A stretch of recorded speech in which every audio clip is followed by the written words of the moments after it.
帶團隊最難嘅唔係做嘢，而係做人。尤其手底下帶住咧，仲有幾個資深老員工，用又用唔上，殺又殺唔到，刀槍不入。相信唔少年輕幹部對此深有同感啊！我都經歷過呢個階段啦。後來終於學識咗點樣去樹立權威，無非就係打造3個標籤：形象標籤、示範標籤、關愛標籤。第3個標籤唔單止係詮釋咗西方管理學嘅精髓喎，亦係我哋中國3000年文化嘅結晶。睇得明你就可以輕鬆拿捏人心啊！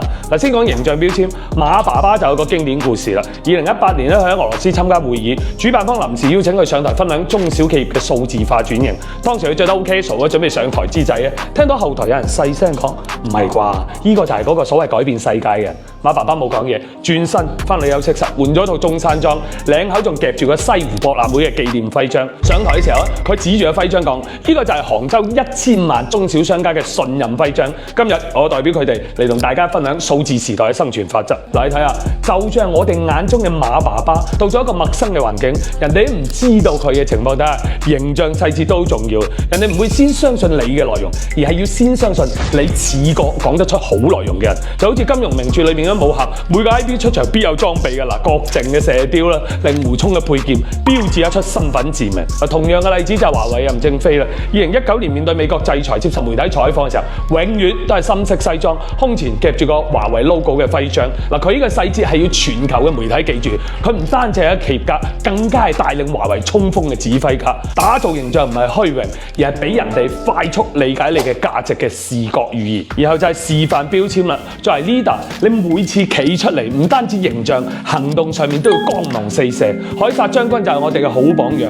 公元前49年，凱撒大軍咧將要渡過盧比孔河，偏偏就遭遇咗8年1遇嘅洪水。哇！啲士兵睇住洶湧嘅河水，手震腳震啦。今次係羅馬軍團第一次深入呢個陌生地帶，一旦橋斷就全軍覆沒。凱撒做咗一個震驚全場嘅舉動，佢除低盔甲，第一個跳咗入啲咁深嘅河水入邊，徒手搬石頭去加固橋墩。喂，個副將啊急啦，對住佢大嗌：你係將軍嚟㗎，俾水沖走點辦？凱撒頭都唔抬咁回答：如果我俾水沖走，講明呢場仗就唔該打。我可以企喺度，你哋就知道河水係淹沒唔到我哋羅馬嘅英旗。哇！啲士兵睇到將軍喺激流裏邊差啲俾水沖死咁滯，都咬牙堅持，瞬間士氣大發，所有人跳晒入水裏面一齊去護橋。最終羅馬軍隊提前喺12個鐘過河，打咗敵軍一個措手不及。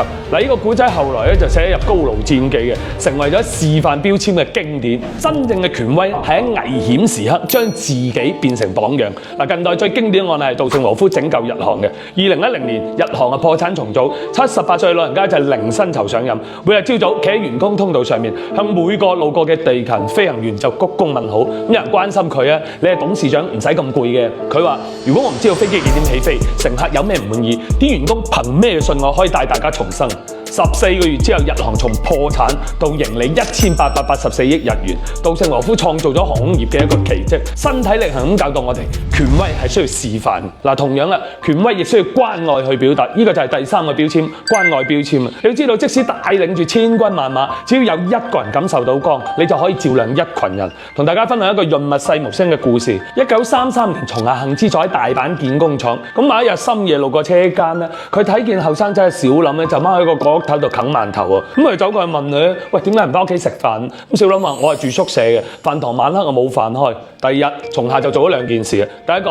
飯堂改成24小時開放；第二個就係每日臨瞓前咧都兜廠區行一圈。睇見加班嘅工人就問啦：機器運轉順唔順啦？屋企父母好唔好啊？後來咧，小林就喺員工建議簿上面寫啦，社長記住咗我名。我第一次覺得自己唔係流水線上面嘅零件。嗱，呢個古仔咧就傳遍咗整個廠區。故事嘅背後就係關愛標籤嘅核心。真正嘅權威唔係要所有人去仰望你，而係每個人相信我喺你嘅眼裏邊好重要。嗱，就好似2戰期間咧，英國國王喬治6世，佢唔顧德國嘅轟炸，堅持走訪倫敦東區嘅貧民區，每日一戶人家就摸下個細路仔個頭，問下個主婦夠唔夠煤燒啊？嗱，呢啲細節後嚟就拍成紀錄片，成個英國都相信咗國王一直同我哋在一起。嗱，翻到營銷管理裏面咧，異曲同工嘅古仔咧就係雷軍嘅100個夢想贊助商嘅計劃。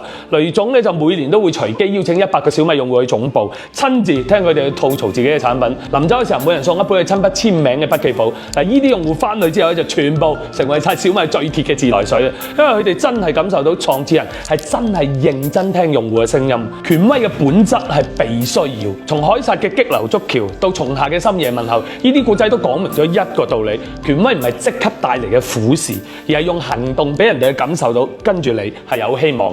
打造形象標籤，等人哋快速信任你；打造示範標籤，等人哋願意去追隨你；打造關愛標籤，等人哋真心去認同你。當你將自己演繹成為團隊嘅定海神針，權威自然就好似磁鐵咁吸引人心。聽明晒未？